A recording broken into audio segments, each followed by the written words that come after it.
This is a couple sessions that I am working with Bowser. Right here I'm having him do whoa and hold the glasses, but he starts being real mouthy with the glasses, so I take the glasses away.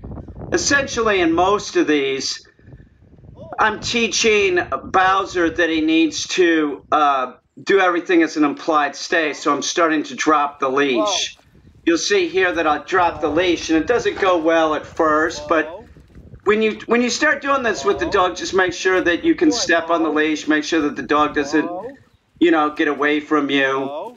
If the dog sees that it can outrun you, you're in big trouble. So right there, he didn't stay. That was the first time I started dropping the leash with whoa. You just do it again, and you start circling the dog, and when you start circling the dog, you'll make sure that the circles get bigger and bigger, and you get farther away from the dog. He's sitting, so that's improper. So I'm going to pull him off, and I'm going to put him back on the railroad tie, making sure that he goes into the whoa position. So he's sitting, so I'm going to pick his butt up and make sure that he's standing. Whoa is a standing position. It means stand and don't move. That's all it means. It's implied in all the commands, all the positions, that the dog stays in that position until it gets another command. So we do this, we circle the dog, making sure that the dog is staying and getting used to us moving around. That's key. That's why we do this. And then we'll just start making the circle bigger and bigger and bigger, and we'll repeat this over and over again. And the dogs do pick this up, and you have to start dropping the leash with whoa and sit and making sure, you have to, even the down position, we drop the leash. And start getting greater distance away from the dog, making sure that the dog knows that you have eyes in the back of your head. I see you sitting down, dog. Get up. Get up and get back into position. That's very important. If the dog screws up, put it back right where it was before it screwed up. He's doing this. He's started doing this now. Now he's doing whoa and letting me circle him. That's great. This dog's an easy dog to work with. It's a very playful type of dog. Dopey puppy, you see him fall off there, he's like a goon. He's very easy to work with, though. The more playful the dog, the easier it is to train. But all dogs can learn to play. They can learn to play. It's ridiculous to be giving a dog food. All you have to do is teach them that everything's a game. That's it. Don't bribe your dog with food. That screws everything up. That's counterproductive. Right here, he had grabbed a leaf or something, and I was taking it out. We're still working whoa. Stand there, don't move. I'm going to try and circle him some more. He is picking this up. I'm dropping the leash. He sees me dropping the leash. He knows I don't have it in my hand anymore. Do it in very short periods. Don't do it real long. You want to build on success. Now we're going to start doing sit, I think, and dropping the leash. Yep, that's it. So we're going to sit. It's the same drill. You have the dog sit there and you circle the dog. The place target that he's on just makes it easier for the dog. It's a visual cue to the dog. He doesn't have to do that. We could be doing this on the ground too. And, see how I make a circle or two and then I pick the leash back up because I don't want him to move. If the dog starts screwing up, that's not going to be helpful. He's trying to grab something on the ground, a leaf or something. So we're going to go back and do it again. Get back up there, Bowser. And we're going to have Bowser sit. It's a very, very cute dog. He looks like a little honey bear or something. But he's picking all this up. This is a dog that really has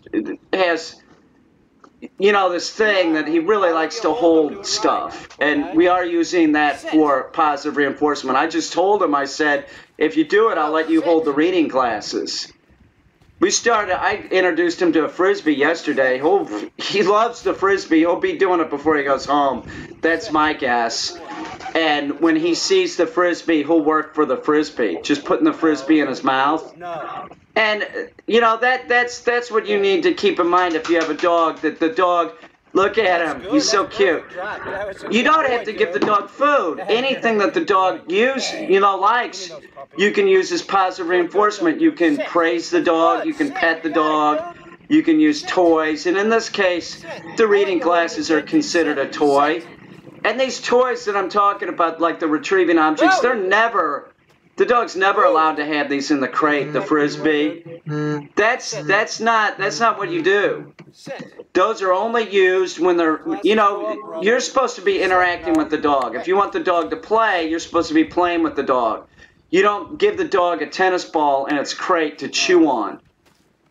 Take the dog out of the crate, take the dog in the backyard, and start doing some retrieves with the tennis ball. Don't let the dog see these objects as something that they own. That's a huge mistake. They start guarding them. You own everything. You own everything, and if the dog's going to get to use it, he uses it with you. See him hold? It's pretty good. He takes objects quicker than any dog, you know, that I've ever worked with. That's the truth, other than my dog Ike, probably. Maybe there's been one or two others that are this good, but it's sort of an aberration to see puppies that just take an object and keep taking the objects, and you don't, you know, there's very little pressure teaching this dog to take the object. You know, we don't need to use an ear pinch. We don't need to use any of that. This dog just freely takes it. He was retrieving keys last night. You know, my car keys. He's already retrieving car keys. I threw him down on the ground, asked him to hold it. You know, he stood over it, figured out how to pick it up. It took about 20 seconds or something, and he picked it up.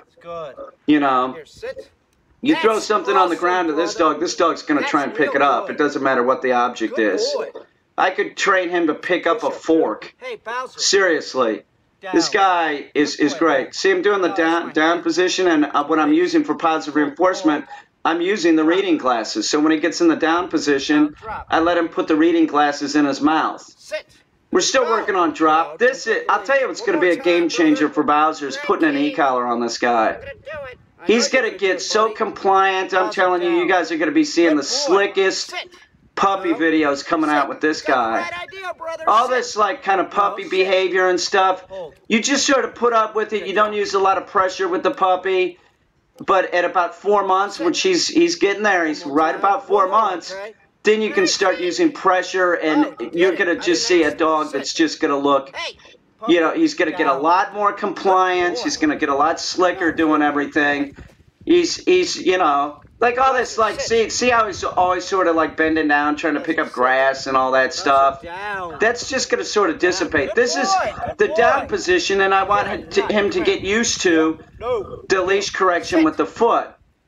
You know, I doubt that they're going to get a lot of refusals from this dog. This is a very sort of like willing dog, but we want to do it right. So I'm going to put him at sit. And then I'm going to say down, and then when I'm saying down, I'm going to use a downward pressure with my foot in the leash. See? He's doing great. It's a really awesome little dog. He's trying to eat grass again. Like I said, as soon as we put the e-collar on him, which I'm ordering today, he's going to really snap too. Now, this is sit again. This is another session. We're doing sit as an implied stay where we're circling the dog. I have him on a different tire. I have him closer to the chickens. I have him closer to my neighbor's dog.